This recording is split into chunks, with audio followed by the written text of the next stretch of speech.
second generation migrants, people who are born in the US, who come from high savings rate countries, tend to save more than people who come from low savings rate countries. And this is in the second generation, right? There's similar studies showing this for in Germany and in the UK. And so people are importing savings behavior from their countries of origin. And it's not just that the migrants have it, it's that their children who were born in the new country have that. So this is getting me at multi-generational questions that I think we should be concerned about if we're interested in like where prosperity comes from.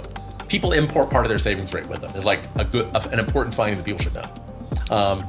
And that's the kind of information that I wanted to be able to convey to people, so that they don't fall for these silly romantic views that people assimilate and that the melting pot is real, and that people just migrants become indistinguishable from other folks within a generation or two.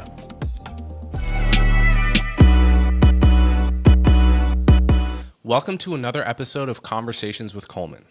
My guest today is Garett Jones. Garett is an associate professor of economics at George Mason University. His interests include macroeconomics, the micro foundations of economic growth, IQ, the power of culture, and public choice economics.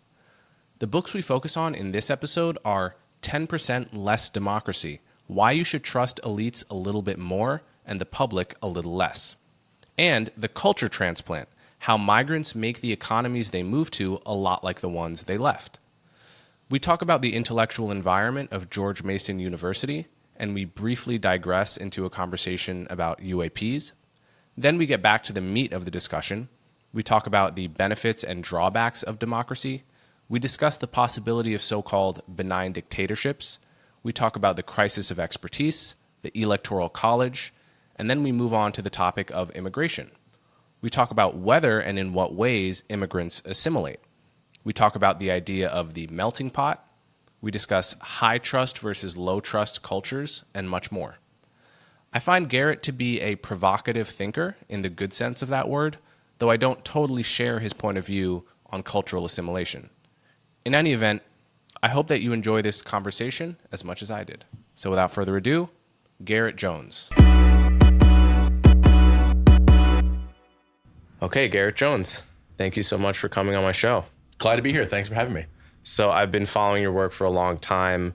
You are in the circle of GMU, George Mason University, economists like Tyler Cowen, Bryan Caplan, I think Robin Hanson as well, right? Yep. Who have really created this subculture of extremely interesting, high IQ people that disagree with each other on various really interesting matters of import and always play by the rules of intellectual engagement. And you've just, I think created a really beautiful subculture that is really just fascinating to peer into as an outsider and to enjoy the fruits of as a reader. So, congratulations on being a part of that. And how does it feel to be part of that kind of a rare subculture?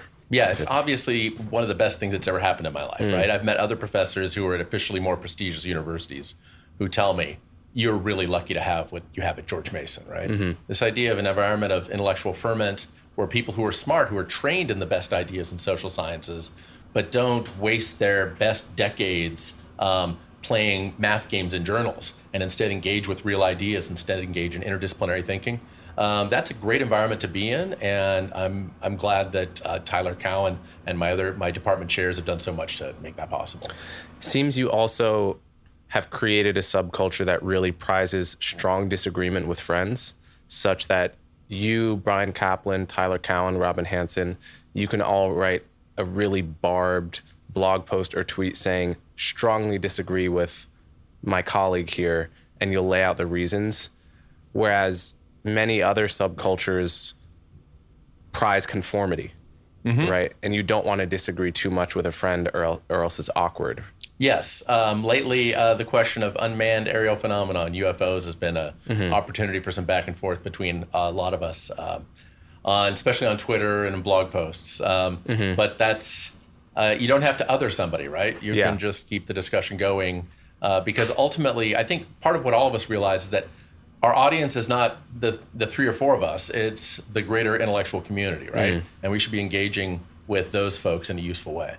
What's the disagreement about UFOs or UAPs as they've been rebranded? Yes, so it seems as though Tyler and Robin seem to be more sympathetic to the evidence. They seem to be more persuaded by some of the evidence that these are something interesting. Maybe they're putting it in the 1 to 2 to 3% chance that it's actually something alien. And I think it's fair to say that Alex and I don't tend to look at it that way.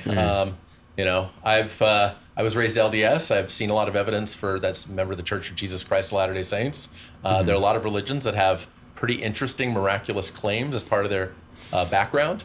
And I evaluate these things. I evaluate these miraculous stories. And I'm like, some things are just hard to explain. I don't have to have an explanation for a really unusual phenomenon. I don't have to immediately say if I don't have an explanation for this weird phenomenon, I'm going to assume that it's a miracle. I'm going to conclude that it's a miracle. Some weird things are just hard to explain. They're puzzles that are beyond the reach of simple explanations, at least in the course of a couple of minutes. Yeah, I mean, I can see both sides of this. So, for example, I had Neil deGrasse Tyson on this podcast, and he was very, very dismissive of the possibility that you know, any strange phenomenon we've seen are explained by extraterrestrial life.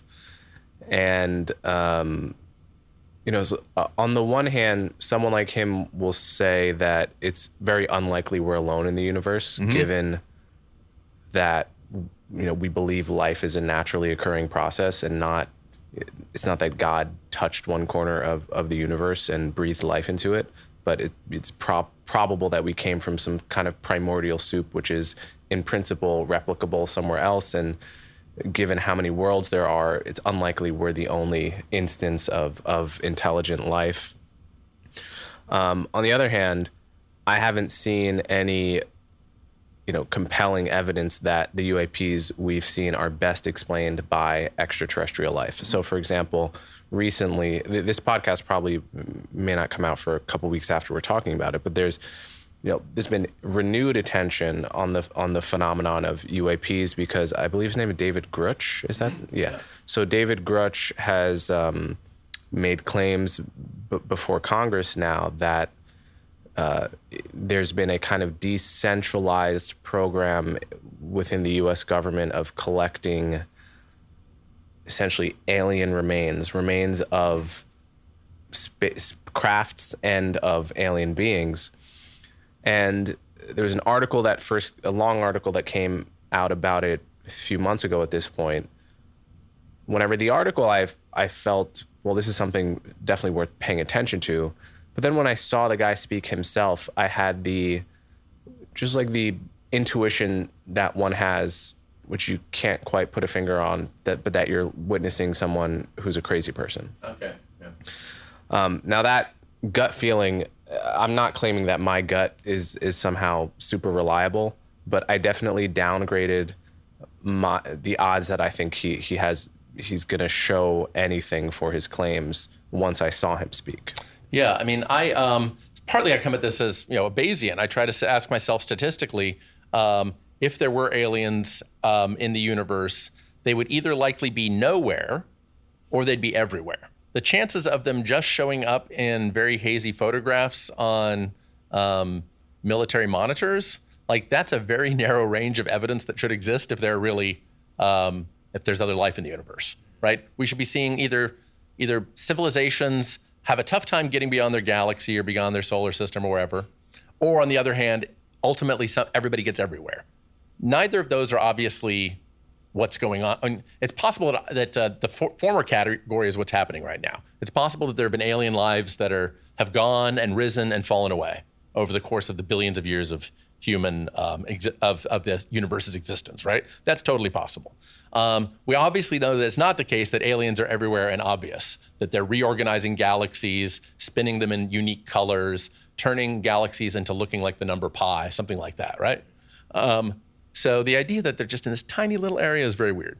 Also, there's my jokey answer to this is that, if our government were able to actually keep secrets and be competent at things, then there wouldn't have been a press conference held at Four Seasons Total Landscaping, right? So like the level, like our government makes a lot of mistakes, and its foul ups easily get found out quickly. I mean, the Watergate burglary would be one. Iran-Contra would be another. So the idea that my government is competent enough to keep something like that under wraps for decades. Well, I wonder if there isn't like depressing. a seen and unseen fallacy there, because like by definition, we don't know about the things governments have successfully hid. That's true. Right. We only know about the ones we found out. Yeah. Yeah. But we should ask ourselves, like, if you've worked in government, do you think that these are the kind of people who can keep a secret for that long, right? And would it have leaked out by now? Yeah. Well, Would Jimmy Carter have let us know? Would in this Donald case, Trump have let us know? I just don't see the incentive to hide. Right. I think obviously, Bill Clinton had a large incentive to try to hide his blowjob and failed. And, Nixon had a huge incentive to hide Watergate and failed. And those are all instructive examples. But like, where's the incentive to hide this from the public? I suppose you could argue the first person to get their hands on novel technology wins some kind of arms race. But, still, this seems in the category of things that any typical patriotic government official would very much want to inform the top brass of very quickly. And also, then by definition, it would become difficult to hide. And of course, there are almost 200 countries in the world. And so aliens, the idea that governments all around the world have been successfully keeping this hidden strains credulity too, right? As does the theory that for some reason the aliens only crash land their planes in North America, right? These are all sort of basically one needs a lot of crazy to line up in a row in order to get just the set of facts that the conspiracy theorists are pushing. The UAP diehards would say like there's cattle proddings in Brazil and stuff. Yeah. But that gets really strange. Yeah. Aliens that they're able to get all the way across the galaxy, but then they just crash land once they get to Earth. That's really, that's real. That's like something out of a 1940s radio serial.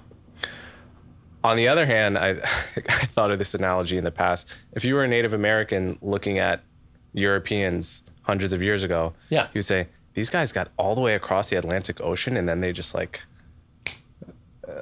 they landed here and now they have no idea what to do with themselves and they're dying. Columbus was shipwrecked for a while, right? And they're shipwrecked. Yeah. I don't know. Yeah. So it's all possible, but I would categorize myself as in principle open-minded to UAPs stemming from extraterrestrial life, but every past example and current example of the evidence being right around the corner has turned up, in my view, wanting. And I expect that to be the case for the most recent one as well. Though, again, I don't have the best explanations for, I've seen the Tic Tac UFO. I've seen all of the evidence, and this is just something I'm not going to explain it by extraterrestrial life until there really is the smoking gun. And in this case, David Grush has said, we actually have biological material that is provably non-human.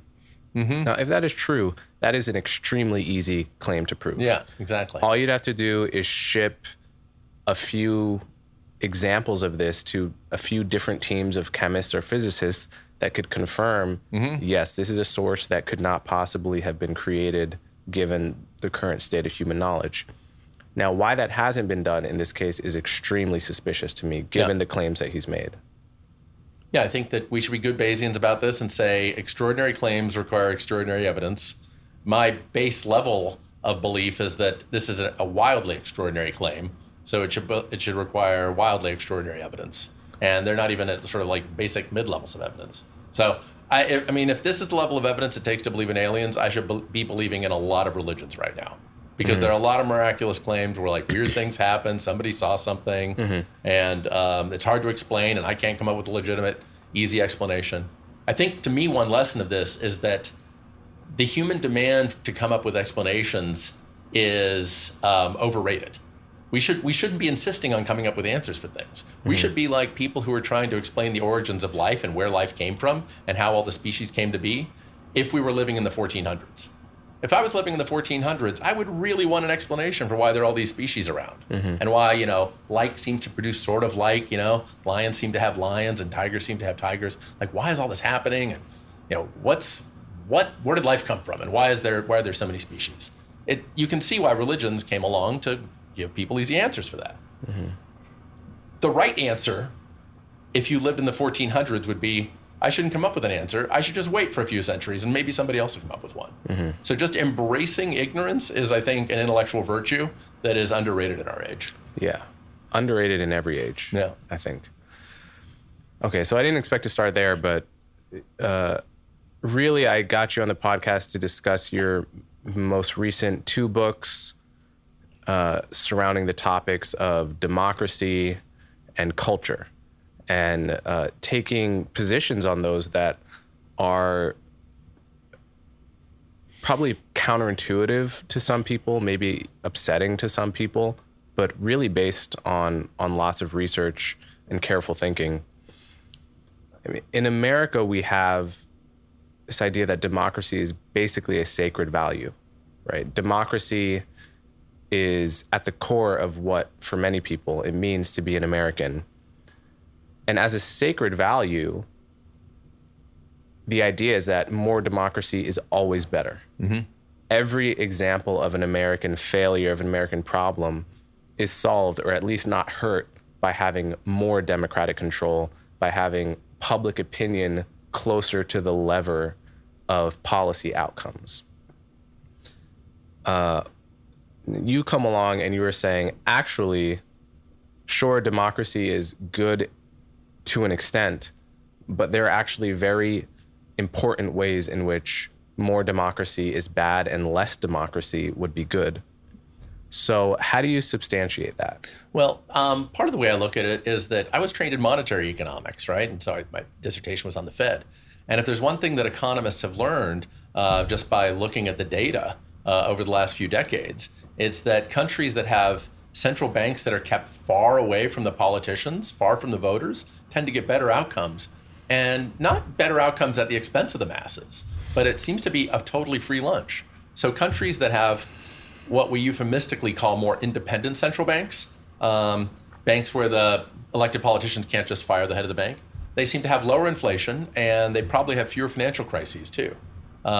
So anytime you can get a free lunch, you should take it. So we take that for granted, but you might think that's just us economists saying, well, we're smart, you should put us in charge.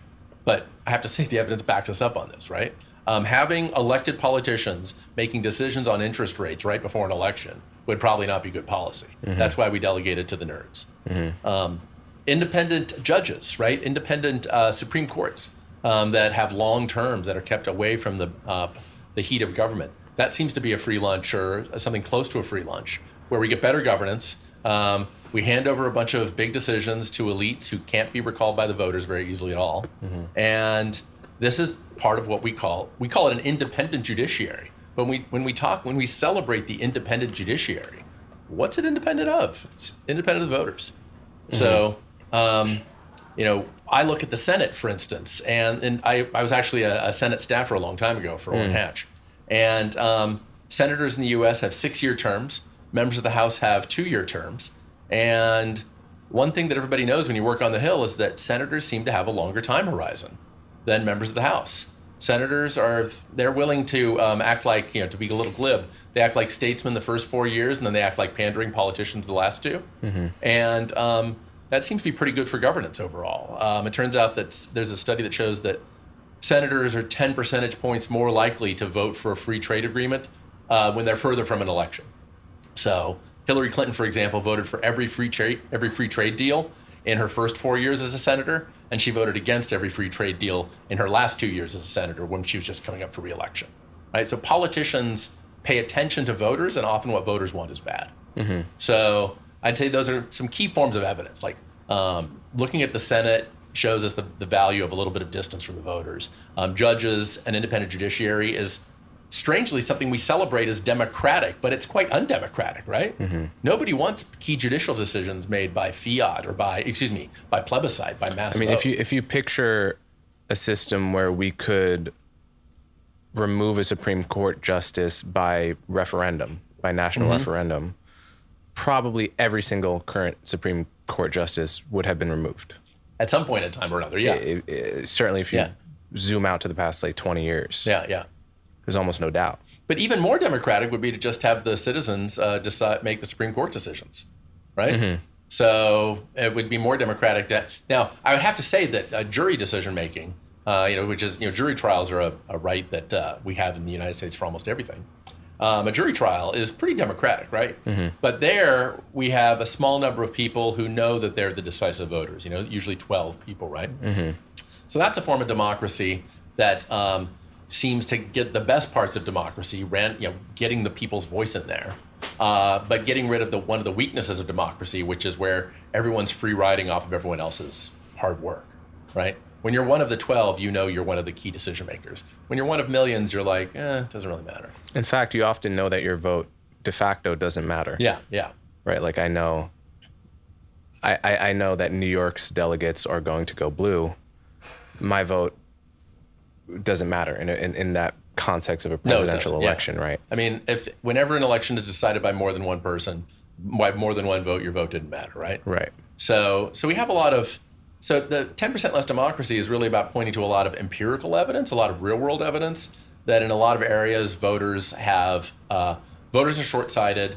And when we look at the real world and we look at the evidence, it looks like keeping decisions a little bit further away from voters has a good payoff. There are big benefits to democracy. Now I should point out, the thing we usually call democracy today wouldn't be democracy by the standards of the Greeks, right? We are using representative democracy with longer terms than Greeks would have ever wanted, right? The ancient Greeks. For them, a one-year term was pushing it. I'm not kidding, right? So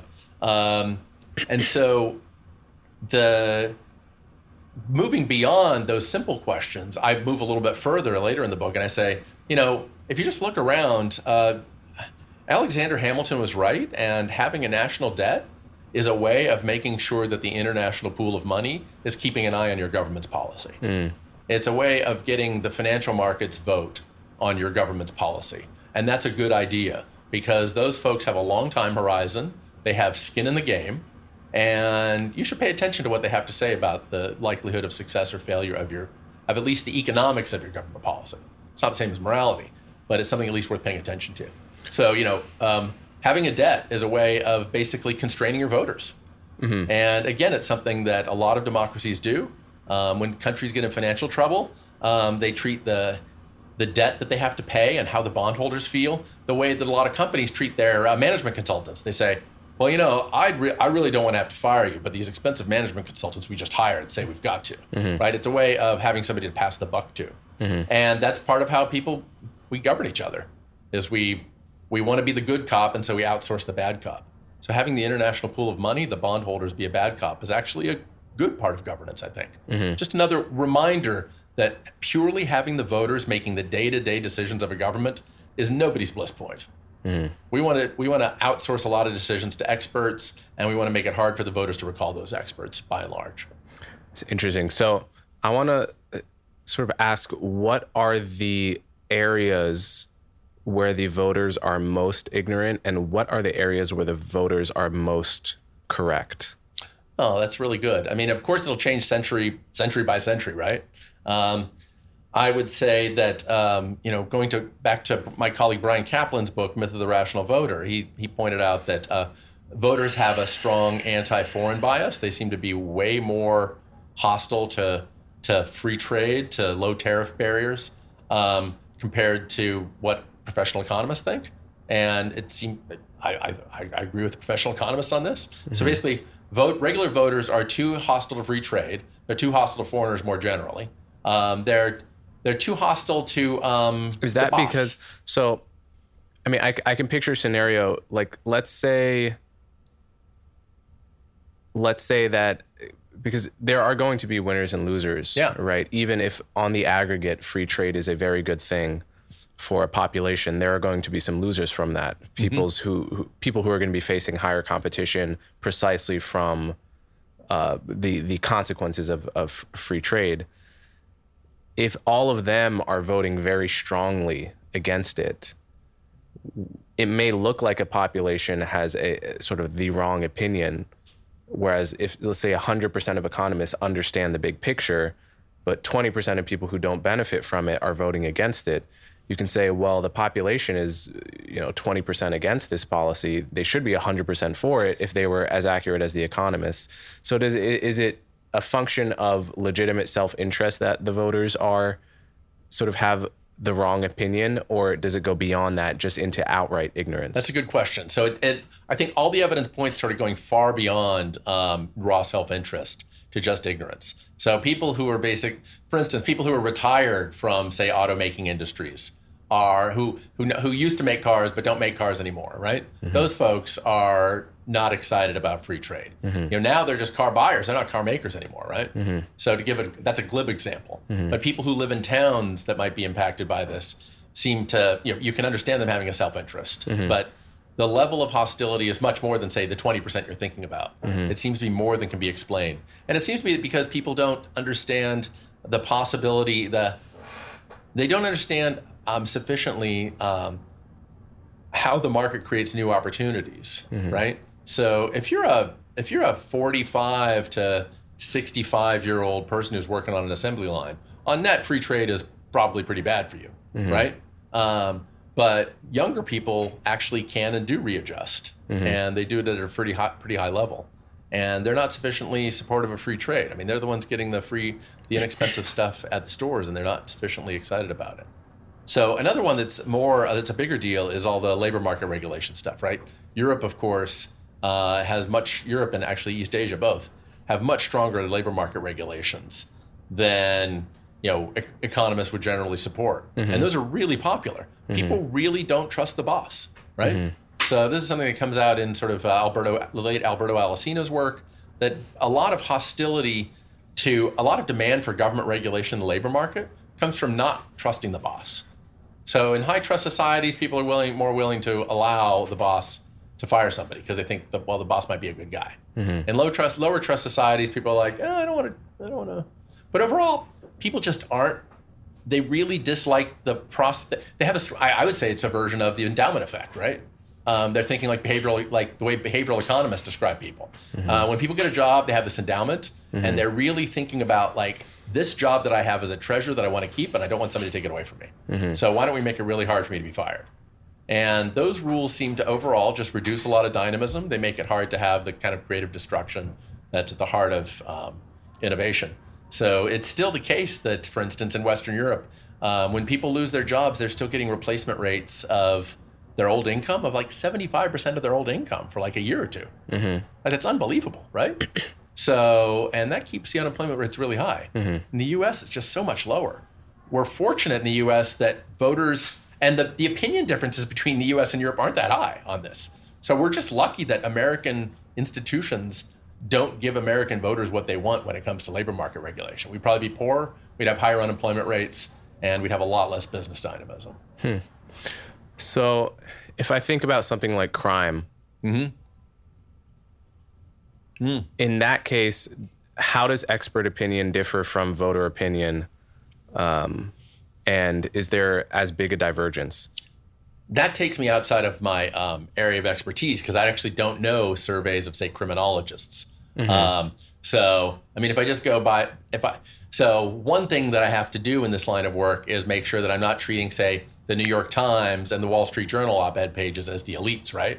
So I take something much more like Brian Kaplan's approach, which is I want to look at experts in the field and see what they think. So, I mean, I know when I look at recent literature reviews in the economics of crime, which overlaps a lot with criminology, I mean, their findings are generally they're generally finding that more police actually reduce rates of crime. There is some debate on the incarceration effects on crime. Actually does, the incapacitation effects of crime are pretty obvious.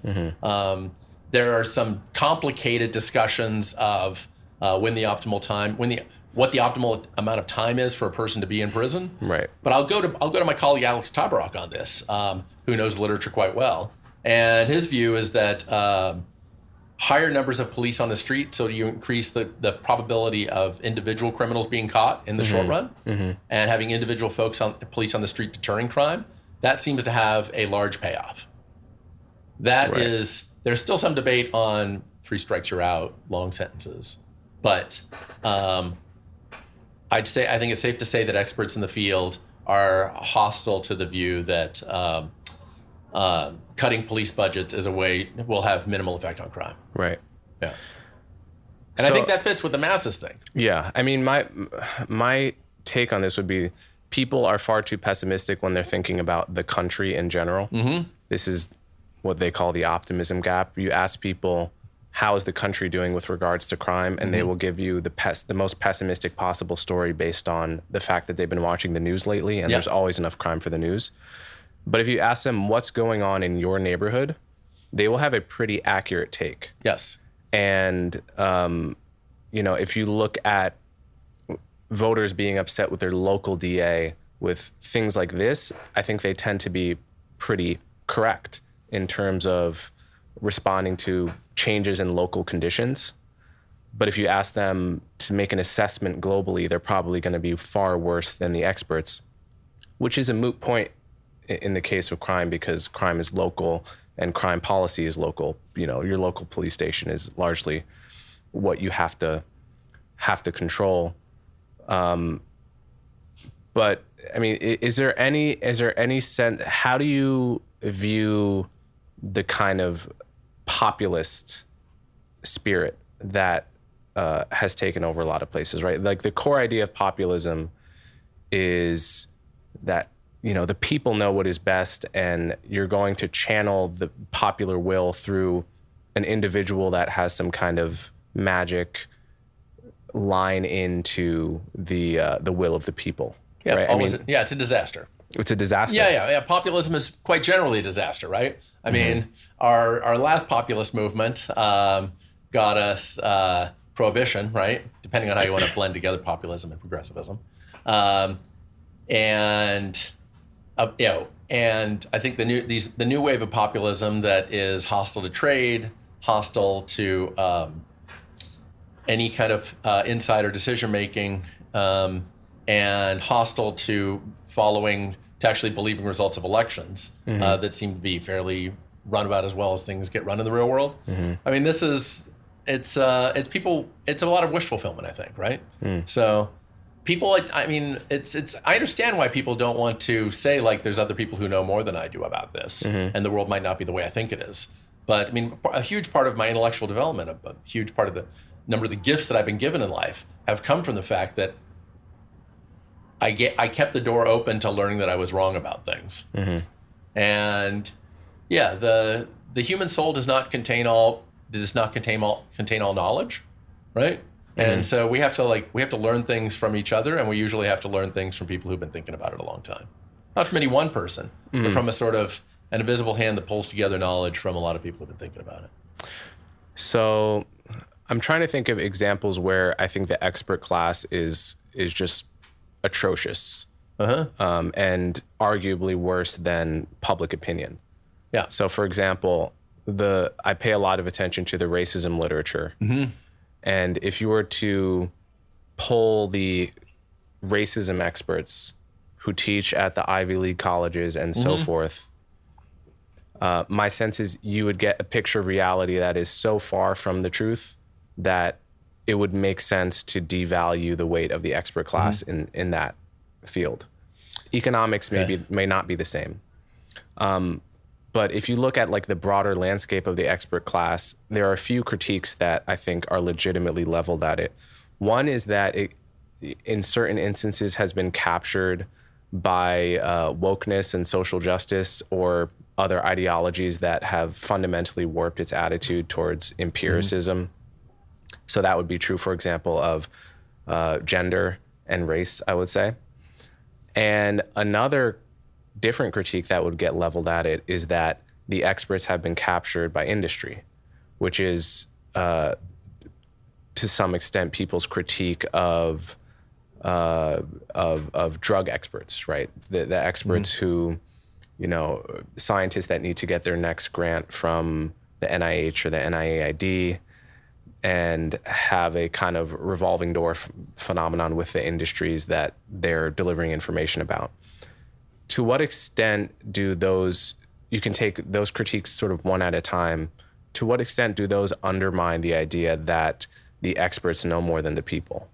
Well, for one thing, when I compare them to the people, I want to be comparing them to all the people, right? Not just a subset of the people that happen to be sort of on my side or on my political party or following my podcast. People who often prefer the people over the elites often quickly dive into some subset of the people, right? So I want to do that first. So I don't know what the people think on a lot of these issues if I just surveyed all of the American people, right? I would probably get pretty diverse views on issues of both race and gender, right? And the average might not be might not be that far from those elites. Second, you're right. I do think I do have a bias toward quantitative fields that use statistical methods, which kind of pulls me in the direction of econ. That's a fair point. I do see that when economists, well, I will say this. Leo Strauss has had a lot of, the philosopher Leo Strauss, the late philosopher, has had a big effect on a lot of us at George Mason. And Leo Strauss thought that on controversial topics, many philosophers sort of spoke in code, sort of speak about out of both sides of their mouth. And part of the reason they do this is because the first great philosopher, Socrates, tried speaking his mind, and he was given a cup of hemlock for it, right? And so the Straussian take is that sometimes you have to read between the lines.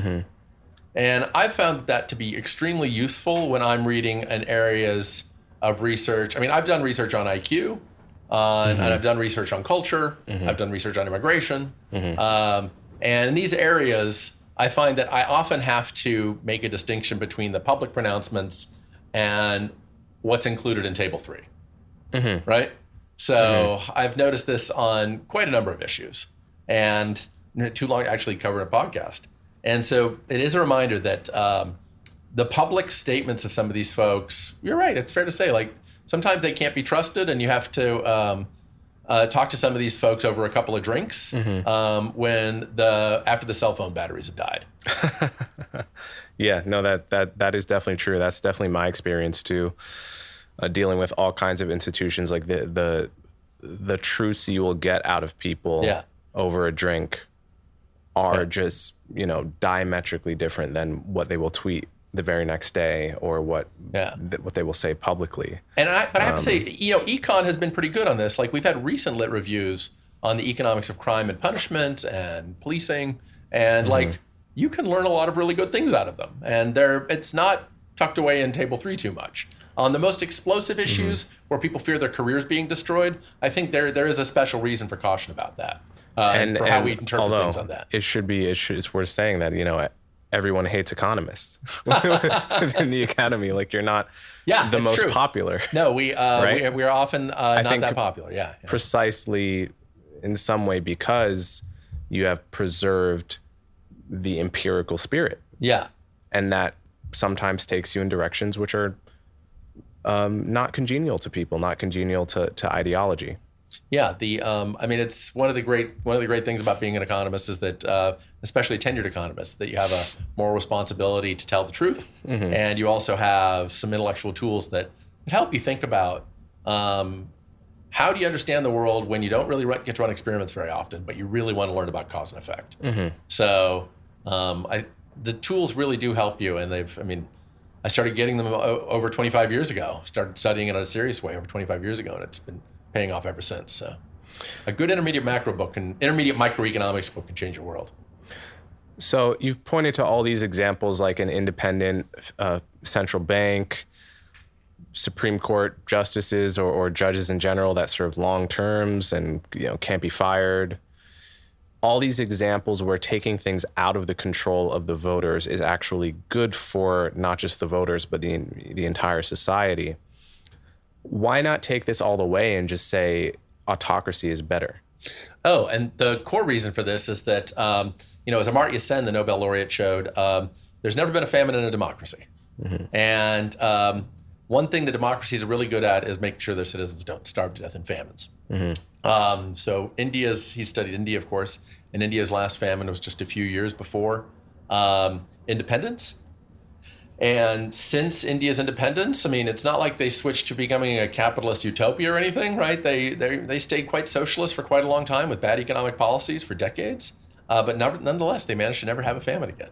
So Amartya Sen's result is held up in broad terms that basically voters care about they care about one thing that an autocrat might not care about, which is making sure that large numbers of citizens do not starve to death. Another point that Bill Easterly made, the NYU economist, is that democracies don't kill their citizens very often. So I'd say those are the two big ones. There are other questions that are more debatable about whether democracy causes this or that good outcome.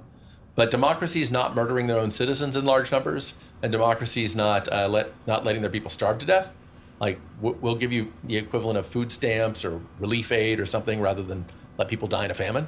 Those seem like they're good enough that I wouldn't want to trade those off for any other alleged benefits of autocracy. I mean, I think more generally, it's worth remembering that even so-called autocrats are never really autocrats. This is one of the big findings of studies of dictatorships and of monarchies more generally, is that the equilibrium, as my late colleague Gordon Tullock pointed out, the equilibrium always seems to be king and council. Kings always have some kind of senate around them, some kind of body of advisors who are actually powerful enough to say no at times, and powerful enough to stop the leader. So this is a reminder that there really is no option of autocracy. It's the question of the real trade-off that we should be thinking about is not pure democracy on the one hand versus oligarchy on the other, not a single leader. We romanticize single leaders. I think we might have some kind of tribal ancestral instinct as human beings to want the one leader. But in practice, oligarchy is the only real other pole if we're not going to democracy. And Aristotle saw this, and so he thought that he argued that perhaps the best practical form of governance was something he called polity, some kind of blend of democracy with oligarchy. And that's really what we have in the rich countries today, is we have some kind of blend of democracy with oligarchy. And getting that balance, I think we can improve that balance by moving just a little bit in the direction of oligarchy. So it sounds like you're saying, and I agree, that really the central benefit of democracy is avoiding worst case scenarios, which are famine, mass killing. Democracies are very good at preventing those things from happening, but not good at choosing, the best policies on the more mundane issues, right? So, is another benefit of democracy preventing civil unrest in some way, because this is an idea people have had that by having frequent elections and especially multiple parties, people can discharge their kind of civil tensions in a nonviolent way, whereas in an autocracy or a one-party state, the things just bubble up over decades and then end in bloody revolution. So is there evidence to support that idea? I actually don't know of evidence to support that, even though I've heard of it for decades, right? It's an important idea. I actually teach it to my students. I say, the great thing about democracy is that it's a regularly scheduled revolution. Right. And you're right. It seems to be some kind of release valve that moves the government in the direction of the masses and social pressures in small degrees, as the voters are changing their views. And if there's one thing that, my colleague Richard Wagner at GMU, he talked about politicians as entrepreneurs. And it's obvious that when you actually see politicians and you watch them working, they do have this entrepreneurial spirit. And part of being an entrepreneur is listening to your customers. Like, they're always trying to read the tea leaves. They're trying to put their ear to the ground. They're trying to sense what's going on so they can predict, give these voters what they want. I mean, the will of the voters is kind of incoherent, difficult to quantify in any serious way. And politicians are trying to get the best information they can to sort of move in that direction. So the idea that politicians aren't at all responsive to voters, you can only think that if you've never actually talked to a politician, right? I mean, part of their job is to act like they're all confident and everything, but they like to win, and they really like to win by more than 60%. So when you look at senators, for example, and you see in their first 4 years, they act quote unquote more like statesmen, and the last 2 years, they act like doing whatever they can to get reelected. Yeah. Pandering, yeah. as you. Celebrating democracy, as you're supposed to say, I guess. Yeah. I mean, in their first 4 years, though, are they governing from a sense of their own wise, like their own wisdom, or are they favor trading with interest groups? Oh, they're doing a lot of that, right? So it's not that these guys are saints the first 4 years, disinterested, noble, public servants, the first 4 years. It's that that some mix of forces gets them to act the way economists want them to act, right? So the trade deal thing is one of them. But they're not doing that because they remember their freshman econ class. They're doing that. They're probably doing it because they're lobbyists who are like, hey, we'd love to have these tariffs lowered. It would, and we might give your son a job. And it just so happens that in that case, the lobbyists have a view that expert economists would tend to agree with. Yeah. So when people complain about like the swamp and they complain about corruption in government, I'm like, a lot of that stuff is working out just fine. But they're also handing out like corn subsidies and stuff that right. economists wouldn't agree with, right? And alas, because we live in a democracy, we're going to keep those corn subsidies forever, right? Mm-hmm. Because everybody needs to win Iowa. Right. We're stuck with that. It's a that's a case where if you did have an autocracy, you probably would get rid of the corn subsidies in Iowa. Right. I don't want to do that. I'm just willing to take having 85% ethanol as being the price of a democracy. Right. So what do you make of the possibility of benign dictatorship? And people, I mean, not that Singapore is a dictatorship, it's kind of a hybrid, interesting case, but people will point to a Singapore as an example, or, many, many decades ago, South Korea as an example, where autocracy coincided with very high economic growth, and will kind of romanticize the idea of just not being a democracy, full stop. So what do you make of that idea? Well, we have, I like to romanticize Singapore, but I also at the same time do not recommend it to others, right? Singapore is a incredibly impressive country, right? And they do not have anything like a full democracy. It's very hard to run a competitive election against the government. So they have some seats, but they're kept from winning anymore. So it is the case that many countries that industrialize when they're not a democracy, and then they switch to democracy later on. That fits a theory that democracy is sort of a luxury good that countries buy, right? And it's a reminder that when we're going with these, when people want to say democracy causes growth, well, look at a lot of these development miracle countries and realize they went for democracy after they'd gotten a lot of growth already. But it is a sign that, whenever someone plots a simple correlation and tells you it might be causation, you should say, maybe it's going the other way around. Similarly, I have to look at South Korea's example. I mean, I spoke to someone who grew up in that. I taught at George Mason University's Korea campus for 2 semesters. It was a great experience. And I talked to someone who grew up there during the dictatorship era. And this person saw people he loved suffer under the dictatorship. But at the same time, he knew that the dictator, Park Chung-hee, saved his country from being a wreck. That was his theory, right? I have to look at the data and say, I think South Korea would have done just fine otherwise. And, East Asian countries that were not dictatorships did fine, right? Japan industrialized after World War II with real democratic elections where parties were allowed to go in and out of power. Maybe the communists were kept out, but so it's the causal effect of either democracy or dictatorship is pretty weak. Here's what I can say that's empirically has better evidence. Dictatorships are high variance. Dictatorships are basically you can get a big up or a big down. Democracies are basically the bond market fund of political governance systems. It's safer. So that's I think most people should be discouraged from taking the risky bet when it comes to governance. And so that's why I think that the autocracy story, the celebration of autocracy, ignores the many, many bad cases that happen on the downside. Our brains just can't keep all the facts in our head at once. That's why some glib statistics can go a long way on something like that. Okay, so in the context of the 10% less democracy idea, the idea that, there are certain ways in which, experts and elites actually should wrench a little bit more control away from public opinion and voter control. How do you view the influence of the Electoral College?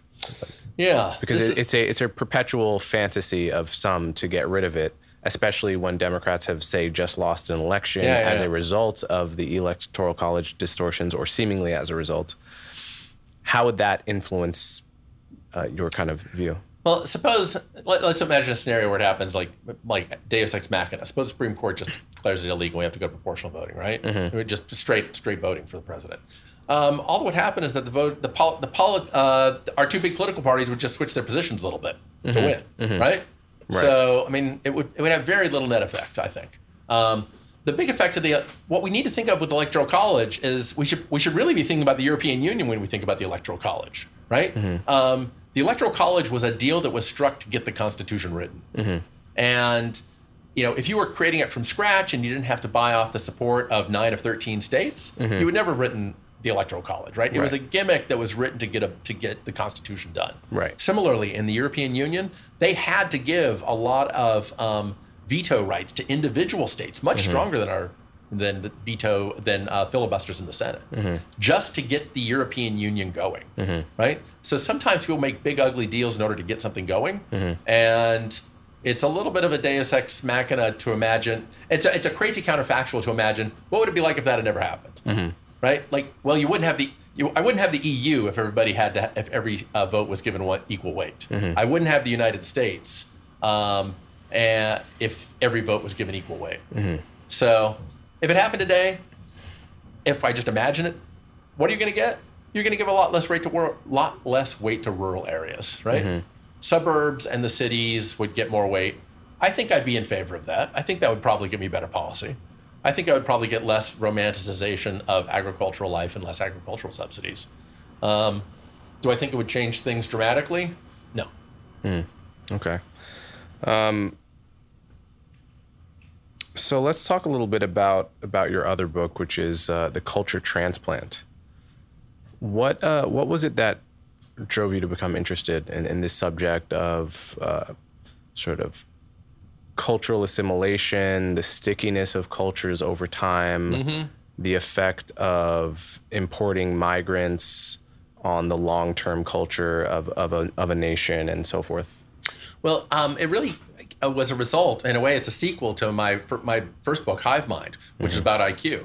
I mean, the thing is that I have there's a lot of good experimental evidence that intelligence has big positive spillovers, that smarter groups are more cooperative, that, as my colleague Brian Kaplan showed, smarter individuals are more likely to favor market-oriented policies by normal IQ measures. Thing is that, as an economist, these are all like very short-run measures, right? Somebody's taking a test in a lab, and I'm watching them play a game. I'm looking at the savings rates. If I'm really interested in economic growth over centuries, I need to have some kind of measure that tells me how something reliably and in a trustworthy way, how something changes over time, over centuries, even decades. I'd be happy with decades. And so I couldn't tell a lot about how IQ changed over time, especially over things like centuries, right? The oldest IQ tests are about a century old. So I wanted some way to say something about growth and development and how policies change outcomes that looked at the very long run. And it turned out there's this whole literature that was getting built up from about 2010 onward, just as I was sort of finishing up my IQ book. And this part of this literature looked at how migrants from different countries behaved in America, but not just how those migrants behaved, how their descendants behaved, right? So, for instance, there's a new study that's been out that shows that second-generation migrants, people who were born in the U.S., who come from high savings rate countries, tend to save more than people who come from low savings rate countries. And this is in the second generation, right? There's similar studies showing this in Germany and in the UK. And so people are importing savings behavior from their countries of origin. And it's not just that the migrants have it, it's that their children who were born in the new country have that. So this is getting me at multi-generational questions that I think we should be concerned about if we're interested in like where prosperity comes from. People import part of their savings rate with them is like an important finding that people should know. And that's that's the kind of information that I wanted to be able to convey to people, so that they don't fall for these silly romantic views that people assimilate and that the melting pot is real, and that people just migrants become indistinguishable from other folks within a generation or two. I mean, my LDS ancestors came from Wales. A lot of Mormons came from Sweden. They moved to Utah. There's still a lot of Swedish and English and Scottish and Welsh stuff going on in Utah, all these, more than a century later. Aren't Mormons a little bit of a special case, though, in the sense that I mean, you can obviously tell me more about this, but my perception is that Mormons and certain other cultures are more invulnerable to influence from other cultures, and that's actually a particular feature of certain cultures, right? Like the extreme cases, the Amish or the ultra-Orthodox, the Hasidic Jews. That's not like the general case of a migrant. Totally true. You're right. That's why I like to stick with the broad generalizations of big statistical studies, right? Like I'll use a personal anecdote as an illustration, but really what I should believe is the general research. And so, for instance, within Europe, it turns out that people migrating from one European country to another in the second generation tend to hold attitudes that are a lot like those back home when it comes to the proper role of government. So do I think the government should take care of people, or do I think people should take care of themselves? That's something that is like probably has an effect on how people vote, right? Probably has an effect on people's political opinions. And how people answer a survey question like that is moderately carried over from the country of origin. So the way that methodology works is you ask people in Italy, for instance, how much, should the government take care of people, or should people take care of themselves? And then you ask second generation, say, Italian Americans, should the government take care of people, or should people take care of themselves? And you see a sort of matchup. Italian Americans a lot like Italians in Italy in the second generation. So when you say a lot like, I mean, I'm trying to remember the figures from your book, but you were talking about correlations of like between 0.5 and 0.25 or something? Something like that, yeah. So like you get some that are higher and some that are lower. So I would say like, 0.25 to 0.5. So I would say, I think of those as explaining, say, a quarter to a half of the data by normal measures. So there's too much to ignore. And even when we have evidence from up until the fourth generation, which doesn't come in on a lot of studies, but it does come in one study of trust. Even there, you get this sort of 40% persistence lasting into about the fourth generation on people bringing their home country attitudes toward trust to their new country. So and I also learned from your book, on different traits, there's different levels of persistence. So for example, the general trust seems to be kind of persistent. Savings rates seem to be persistent, but religion, strangely, is not. Now, attitudes toward whether women should work, isn't that persistent? A priori, I would expect that to be the opposite. I would expect religion to be one of the most persistent, and say like savings rate to be kind of environmentally contingent, or even trust level to be environmentally contingent. I can picture taking someone from a very high crime, low trust environment. If they move to Sweden and they realize actually everyone is nice here, I can finally afford to be trusting. It would seem within one generation, you would get a more trusting person. What is your theory of why those certain traits don't persist? Which traits persist and which don't? I'm glad to speculate on it. I will say that, for instance, here's one that doesn't persist at all. Is basically, can I trust the police? And again, that fits what you were saying before, where it's like it's what happens right around you. The police are more trustworthy in some places than in others. And your opinion is mostly shaped based on what you're seeing right in front of you, right? So it's an opinion of somebody else, right? A sort of, can I trust my local government might be something that's much more that moves with the country that you're in. Also, language is not very persistent. Oh, exactly. You're not going to find a third generation is really high, right? Third generation immigrant that speaks the mother tongue. Leah Bustan, in her research, she makes a big point of the fact that among U.S. migrants in the second generation, there's a lot of name assimilation, right? And further on, I'm sure there's even more name assimilation. And so you can imagine sometimes it's something as simple as I want my kid to fit in school, right? I don't want my kid to get picked on. So, and it's unfortunate the kids do that, but that ends up shaping some assimilation. It's fear of the other. So I don't have a grand ultimate theory, but I do know that some of the ones that do fit line up with things that look more like simple economic parameters, right? So in economics, we have this one idea that actually I first learned from Austrian economics, the idea of the rate of time preference, how patient a person is, how much you give thought for the morrow. And that seems to be something that people sort of carry with them from one country to another, that sort of rate of patience. That's going to be shaping your level of frugality. Like how much, do I spend on things right now? Do I help out my family right now? Do I help out my loved ones right now? Or do I say, no, I got to say no to that because there's something might happen in the future?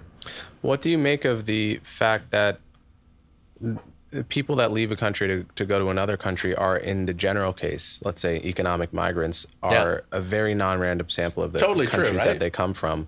Yeah. And therefore, naively, I wouldn't necessarily expect there to be a big correlation. Well, it may be as simple as that basic. So let's be optimistic about this, which is fair enough here. Let's assume that the people who come to America are on average, in the top third of the countries they're coming from, right? Like that's plausible, right? Yeah. And but then they'll each be the top third of their own country, and their countries will each differ on those traits. So my hunch would be, for instance, that say second generation Italian Americans will be more trusting than other Italians. And but still less trusting than the Swedish Americans, right? So, and that actually is what ends up happening in the day. Right. When you look around. So basically, the selection ends up in many cases still being correlated, but you still get the correlation. Right. So it's if you think in old high school algebra terms, y equals mx plus b, we're shifting up the slope, but we're keeping the same slope, but we're shifting the intercept. Yeah.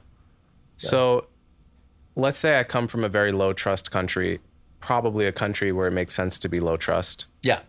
And then I move to my sort of an immigrant enclave in the new country.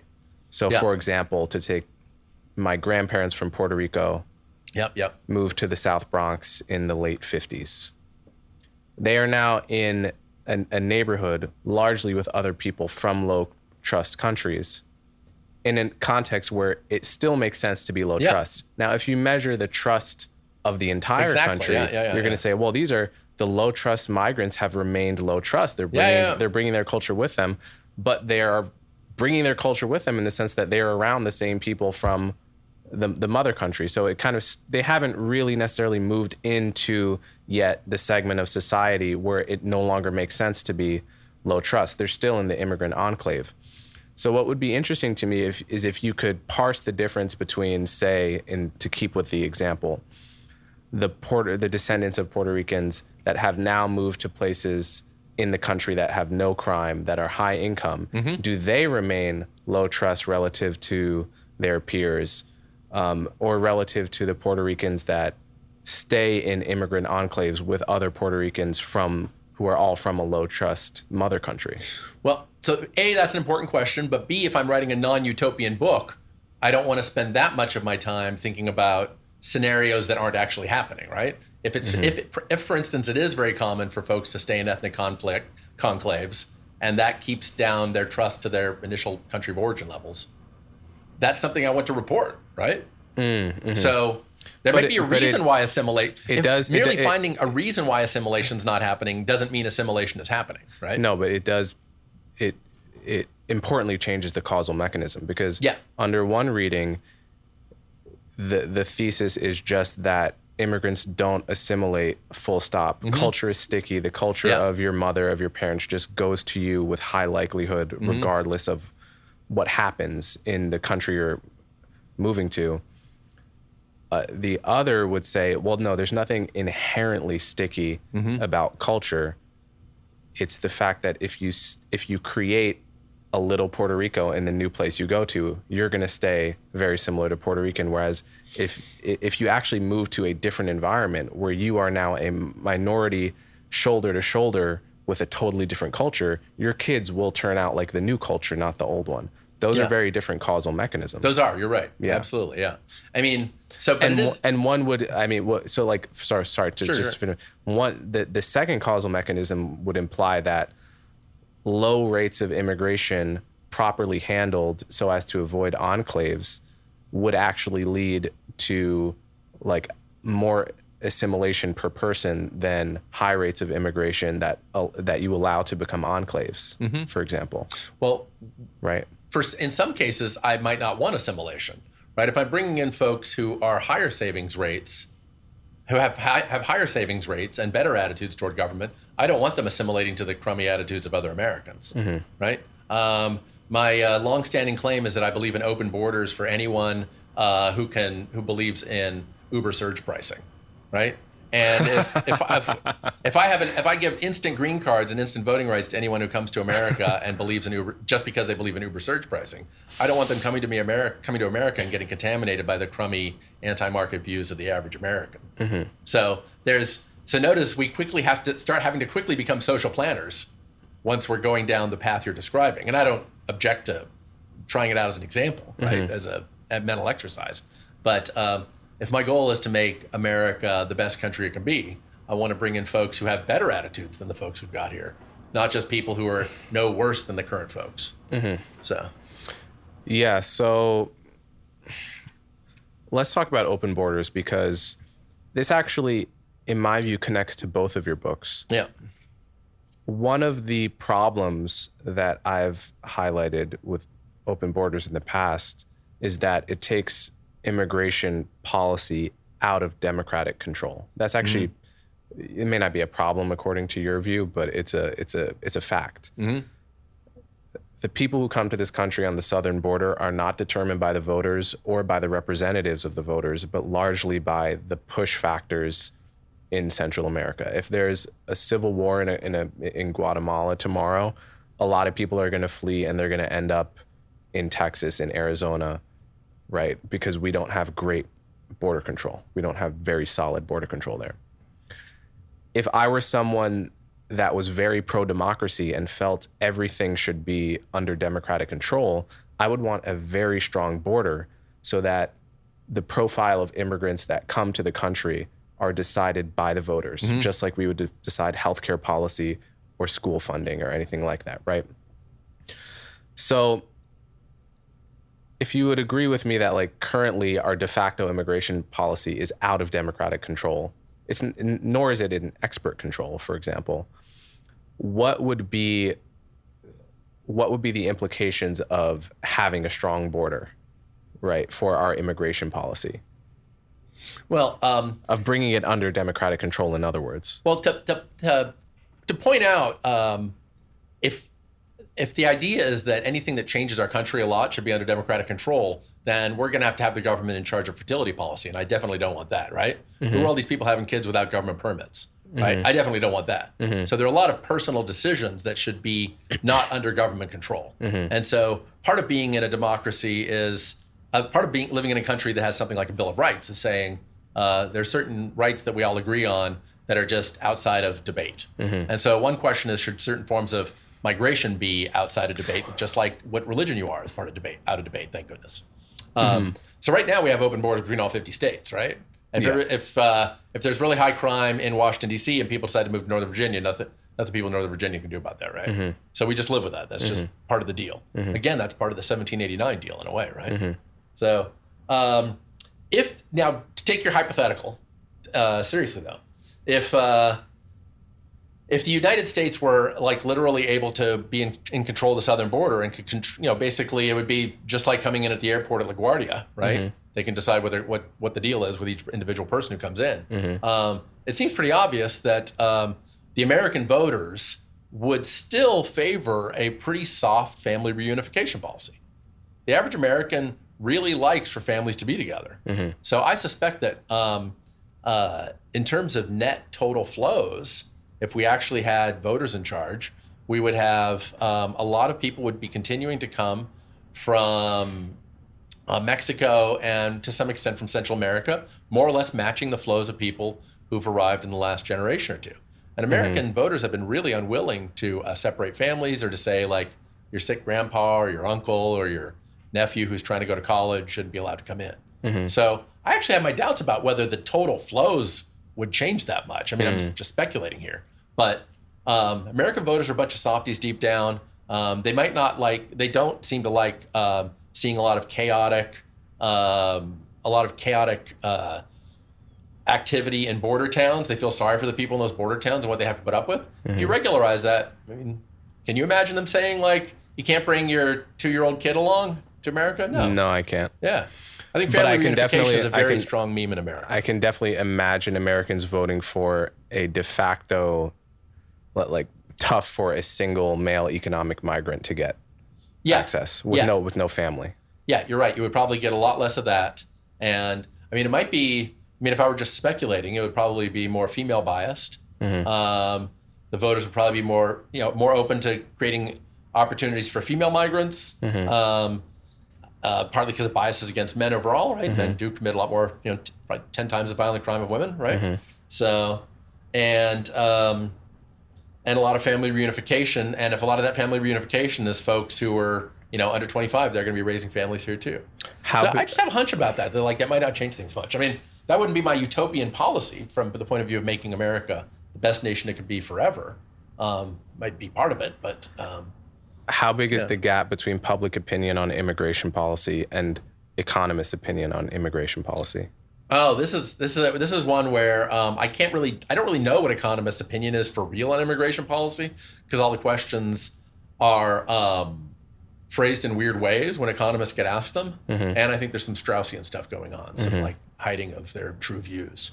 So, I mean, it does seem as though economists are very excited about high-skilled immigration. So economists, I mean, like a lot of policy activists and entrepreneurs, they are aware of the fact that you're a lot more likely to get a lot of positive externalities, lots of positive spillover effects. The things that they'll highlight, not precisely what I'll highlight, is you'll get a lot more people who are scientists, engineers. You have fewer fiscal concerns about people taking more out of the public till than they're putting in. In fact, it's the other. Like, they might be putting in much, much more, right?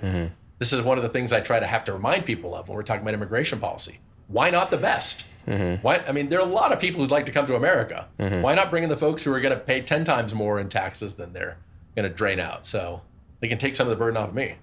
Right. So I think that some version of high-skilled immigration seems to get a lot of support from economists because it has clear positive spillovers for the whole economy, and it eliminates a lot of concerns about being any kind of drain on the fisc. The concerns about low-skilled immigration drawing on the government's debt are maybe overrated some. It gets a little complicated, but why not just pick the thing that's not debated at all? So when you talk about the importance of trust and the stickiness of attitudes towards trust among migrants and immigrants, your colleague Brian Kaplan, who wrote a book called Open Borders, for which I had him on the podcast a while ago at this point, he made the point in that book that, ironically, like democracy, there may be a kind of Laffer curve for trust where, like, a certain amount, there's an optimal amount. Yeah, there isn't. There isn't. So you disagree. He read that study wrong. Yeah. He read that study wrong. Okay. Well, just briefly. If you look at income levels across countries, it's like this. He picked something weird. So. Okay, so I think what he said in that book was, like, if you look at the highest trust states, like the Dakotas, they're not the highest productivity states. They're not the richest. Yeah. Whereas New York, Boston, the U.S. things are kind of weird. Yeah. Okay, but across hold on. How does that all hang together, though? Yeah, I mean, part of it is that trust is only one part of my story. So, like, I think, I think it's better to spend more of our time on the things that are really easy to measure concretely, like savings rates, and something where we know it's more likely to have an effect on policy, like your view on the role of government. So yeah, it's a reminder that there's more than one thing going on. The Dakotas are not a great place for people to take on high productivity projects, and so you have some folks there who tend to come from ethnic groups that are quite high trust. A lot of people of Scandinavian descent who, by any measure, are top of these ratings on trust. But entrepreneurs aren't excited to launch the highest activity, the highest productivity projects there unless it comes to fracking. right? So, yeah, the coastal cities have been magnets for high innovation projects, and they get the benefits of American institutions that are created by people all across America, that are voted on by politicians all across America, and that's great. Like there's, it's just a reminder that when you're looking within the United States, the amount of variation is restricted in a way, right? You're looking at one of the best places in the world. Let me tell you what it's like, actually. Here's one of my favorite correlations. You hear this all the time online. Do you know that within the NBA, there's no correlation between height and how good you are at the sport? Yeah. Right? Yeah. So that basically America is one big country like that. There's a term for this. Yeah. It's a restricted range. It's not, but it's not just restricted range, right? It's because, so you're right about the restriction of range is a big problem in a lot of statistics. That's when you're only looking at a group of super smart people, so the correlations get weaker. That could be the whole story here. But I have a hunch that it's more than that. When we talk about the NBA case, it's that the reason you're let into the NBA is because you're good, not because of your height. So height does help, but there are other people who are really good at doing great things in the NBA who do make it up through some other way than height. So basically, it's the ex ante selection. So I don't know if I doubt that's really what's going on in the cross-US. But even I think of like what is the economic engine of the United States has always, New York has always been central. New York City, since its inception, New York, has been central. San Francisco, Chicago, Yeah. And even New York, just compared to all of the other early cities, was clearly, it was different from Boston and Philadelphia. I would assume it's always been lower trust than Boston and Philadelphia too. I don't know that that's true. Yeah, it seems plausible. Yeah. But it seems plausible just because of the history of New York and the grittiness, the immigration, the quote unquote unwashed masses, the crime, Ellis Island, everything, right? But notice the institutions that New York lives under are designed in the United States as a whole, right? They're living under the Constitution. They appeal to federal courts that are no part of which New Yorkers are only a small part of the federal judiciary and the people voting for the federal judiciary. So part of my story is that voters in the Midwest, voters in Wyoming, voters in Texas, they're all building this America and the American institutions that New Yorkers get to take advantage of. Sure. I mean, I was just walking around town this morning and I saw U.S. federal court, right down there, just a couple blocks southeast of here. And that U.S. federal court exists through the voting behavior of people far from New York. They're building the institutions. So New Yorkers are building a small part of America's institutions. I agree with that.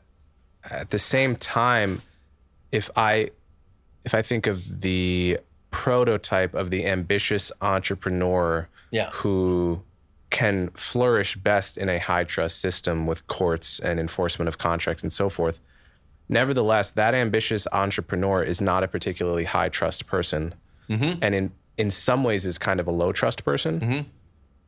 So how does that hang together? Is it that the ambitious entrepreneurs who provide the kind of energy exist best within, paradoxically, a very high trust, predictable system that is sort of in some way run by people that are unlike him? I'm a big fan of the view that trust is in large part a measure of trustworthiness. And a lot of what you need to run in a society is you don't need people who are trusting. What you need is people who are trustworthy, right? And so an entrepreneur who's skeptical of other people still would prefer to work with people who can be trusted and don't have to be monitored that much, right? A whole lot of game theory, a whole lot of information economics is about these so-called principal agent problems. Like how can I lend $100 to somebody to take on a project and be pretty sure the person is going to actually work on the project? How can I hire an employee to work at the yogurt shop and not have the guy just give away yogurt to all his friends? You need some trustworthiness in order to make the yogurt shop work. Otherwise, you're going to have to put in cameras. So having employees who are relatively trustworthy, having business partners who are relatively trustworthy turn out to be an important part of being able to run a business, many businesses at least, in an efficient way. And so if we treat trust as a proxy for trustworthiness in many cases, you'll see something important there. That shows up in a fair amount of literature. Okay. So one really interesting fact from your book was that the cultural differences which are sticky, such as trustworthiness and some of the others you mentioned, savings rates, are much more sticky from mother to child than from father to child. Yeah, that's one study that shows that. I found another one after the book came out that found the same thing. Yeah. So is that just a function of the common sense point that like a lot of fathers aren't around, fathers are more likely to disappear? Or is it actually, is it the case that like even in split culture families, you're inheriting more of your mother's culture somehow? I've got 2 studies now finding this, right? And I can't say that's definitive, right? We shouldn't be, we like 5 or 10 or something, run with different data sets. But to me, I think the first thing I'll say is that the idea of fathers being completely absent isn't enough. That's not happening enough in the data for it to matter. Mm-hmm. B, it does raise the likelihood that this really is a cultural child rearing environment you're in kind of phenomenon, right? Mm-hmm. What some might think is, hey, a lot of this stuff must just be genetic.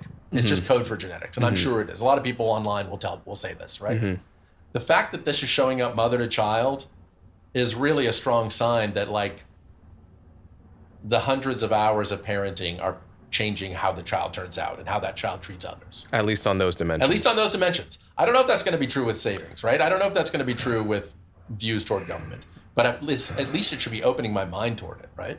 So how would this interact with the body of research which has generally found that, so not talking about the genetic influence from parent to child, but the rest of the variants, that most of that comes from the quote unquote non-shared environment. Non-shared environment, right? Right. Yeah, mystery, so this would seem, the mystery of psych, right? The shared environment would by definition be like the home and the parent. But to the extent your case you're making is true, that would imply that maybe more of the shared environment is having an influence on kids than like Judith Rich Hill would have said. So for instance, I mean, one area where shared environment turns out to matter more than a lot of people would suspect if they know behavioral genetics is actually education, for instance, right? Doesn't show up as much with IQ, but it does show up with education, years of education. And, education does seem to have some causal effects. So basically what family you get adopted into has some effect on how much education you get. If you get adopted into a really smart family with a lot of education, you probably get more education. I'm adopted myself, so I can kind of, I live a lot of the behavioral genetics literature on a daily basis. Okay. So, we're pretty sure by now that education does have a causal effect on, say, social attitudes, on like multicultural type wokeness attitudes in a way, you might say. Not too much on economic policy issues, but on these sort of social issues. Similarly, it looks like this trust may be another one where just your acculturation matters. And to go back to something you said earlier, right? Language is obviously something where the local culture you're in matters a huge amount, right? You end up speaking the language that you're raised around. And so figuring out which the culture transplant ends up discussing a lot of attitudes that are along this continuum of things that are heavily culturally influenced, like the language you speak, to things that normal behavioral genetics people would say, a lot of that's got to be genetic. And so, but we've got things all over the map here. And I'm hoping that this ends up turning into an area of future research for behavioral geneticists, for anthropologists, for social scientists, trying to figure out which cultural traits persist and why over the generations. So it's my understanding that Mormons have very high savings rates. Is that correct? Like higher than the American average? I actually don't know about that. I mean, they're really good at tithing, right? But I've seen data to that effect. And you said you grew up Mormon. Yeah. Are you still Mormon? No. I went to BYU. I had a great experience there. Was a Mormon missionary for 4 months and decided I didn't believe in it. But decided that Mormons were still better than the average American. So I didn't leave Mormonism and say, oh, you guys are bad. I left Mormonism saying, wow, you guys are maybe better than me. Yeah. So in what ways? I just don't.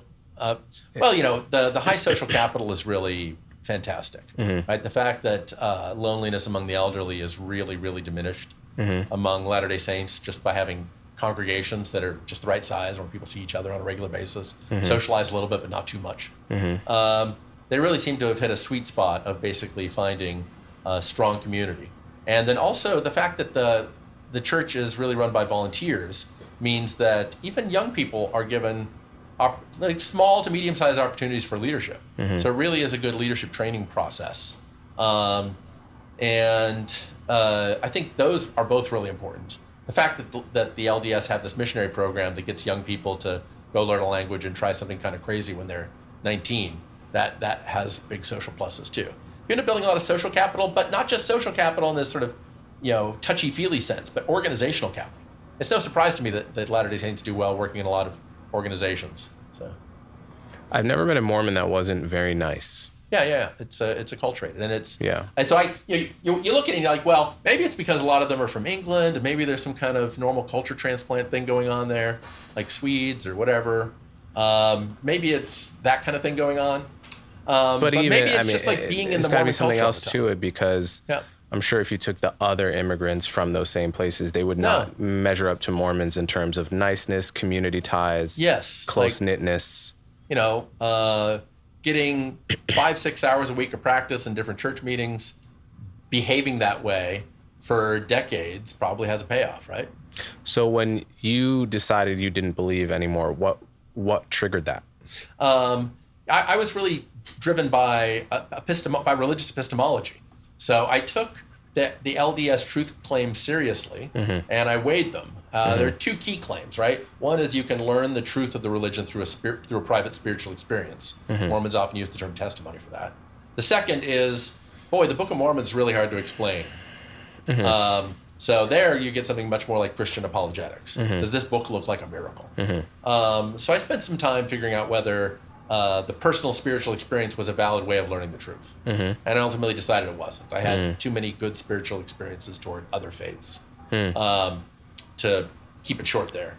And on the Book of Mormon, similarly, I realized a little bit like the unmanned aerial phenomenon thing. I realized I don't quite know how this book was written, but it doesn't seem like it has to be a miracle. And there are a lot of other books that are written in really impressive ways, often through a method called automatic writing, where people get in trance-like states and dictate whole books. So some books get dictated by automatic writing, it turns out. Trance-like states where people write books that seem like it was beyond their capability. I don't have an explanation for how automatic writing works. I just know people can write non-miraculous books with it. Yeah. Apparently Jane Eyre or one of the Bronte sisters wrote that way.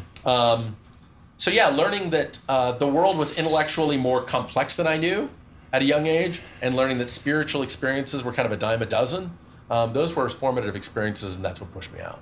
How old were you when you I was left? 19. I was knocking doors as a missionary one day. I was like, nice people. Have you ever seen the Book of Mormon? Oh yeah, I went and saw it while I was still in previews, the musical. Yeah. How did you feel about it? I mean, I thought it was good fun. So it was too optimistic at the end, because at the end they say the message at the end of the Book of Mormon, the musical, to spoil it, is, we're just going to have a new made-up book, and we don't need to believe it anymore, and our religion won't have any rules now, but we'll still be nice Mormons. And it was the idea that you can take the parts of religion out that you don't like and keep the rest, and the religion will still stay there. I'm a big fan of what's known as the strict church theory of Rodney Stark, my former colleague Larry Iannacone. The reason organized religions work is because they have some rules. They weed out the people who are just gonna free ride, who are not gonna give anything to the community. And so the strict church theory, I think, holds up pretty well. You need to have a religion with rules in order to make it, in order to get people to contribute to the public good. A religion needs to weed out the people who bring potato chips to the church potluck, and they need to weed in the people who bring good casseroles to the potluck. And a little bit of fear of God is one way to get people to bring a good casserole to the potluck. If I think of my friends who are, for example, Reformed Jews, and I grew up in a heavily Jewish area, they seem to have a sense of community without any sense of fear of God. Yeah. Is that an exception that proves the rule, or is there some way that works into the strict church theory? I without knowing, I've learned something about Reformed Judaism over time. I find it very appealing. And the idea of trying to keep the best parts of your faith while adapting to modernity. I think the strictness, if I can speculate on this just wildly without any expertise, it's that Reformed Judaism is held together by the need to keep Judaism alive, right? Reformed Jews, like most Jews the world over, know that it's really important to make sacrifices to keep Judaism alive. They know that there are forces in the world that would absolutely love, for very evil reasons, to destroy Judaism, right, as a whole. And I think that gets a level of commitment, and it gives a willingness to sacrifice for the group that very few, that perhaps no other religion can muster up in this world. And there may be a confound of just the historical consciousness that Jewish people have. Yeah. The recency of the Holocaust, the fact that it in many ways is an ethnicity as well. So those things may help hold it together in a way that... It gives enough focal points for people to so know. that it maybe doesn't need fear of God. It's possible that's what's going on. Right. Knowing that there are people around the world currently, hopefully small in number, who would like to destroy you, but that there recently have been incredibly powerful people trying to destroy you. Mm-hmm. That solves, I think, the strict church theory in a way that I hope no one ever has to solve again. So I'm assuming you're an atheist now at this point. Atheist enough, yeah. Atheist so, enough. yeah. So do you have kids? No. You do. So if you did have kids, and given that you have this kind of strict church theory, like you sort of can't get the good without the, I don't know if you would say bad necessarily, but without like the dogma, socially enforced dogma, would you want to raise your kids in a context to get the nice aspects of, say, Mormonism? Would you just bite the bullet and say, okay, well, I'm not gonna inculcate them with the skepticism of the faith because I want them to enjoy the boons of the community? How do you think that you would manage that trade-off? No, I think that if I were in a situation like that, I would have found some sort of soft religious commitment that was easy to drift in and out of on some level, but that would give my kids a religious background. So, and it might actually have been Reformed Judaism. I have my maternal grandmother of blessed memory was Jewish, and so I also have some interest in, say, Anglo-Catholic, Anglicanism, so Catholicism, some sort of Christmas and Easter Catholicism could have been appealing. So I don't know what path it would have taken me, but definitely something that exposed, here's the secret story. The secret story is it would only be worth my time if it would end up also teaching them some of the greats of the Western humanistic tradition, right? So if they end up reading the Bible along the way, and end up being exposed to great art along the way and great music, that really makes it worthwhile. Because I feel like the humanities training that I got from being raised LDS, from getting to read the scriptures at a young age, and for being exposed to good music of a variety of eras, that was really valuable, and I wouldn't have gotten it otherwise. Got it. Okay, so I guess that brings me to the end of my questions for now. It's been great to have you on. Before I let you go, where should I direct my followers that may want to encounter some more of your work? Sure. My website is easy to find. It's jonesgarrett.com. And my Twitter, I'm Garett Jones. And easy to find there. 1 R, 2 T's. If you type 2 R's, you'll find the former Yankees player. I think I did that. Yeah, I did that. Garrett with 1 R is me. So. All right. Thanks so much, Garett. Thanks for having me. That's it for this episode of Conversations with Coleman, guys. As always, thanks for watching, and feel free to tell me what you think by reviewing the podcast, commenting on social media, or sending me an email. To check out my other social media platforms, click the cards you see on screen, and don't forget to like, share, and subscribe. See you next time.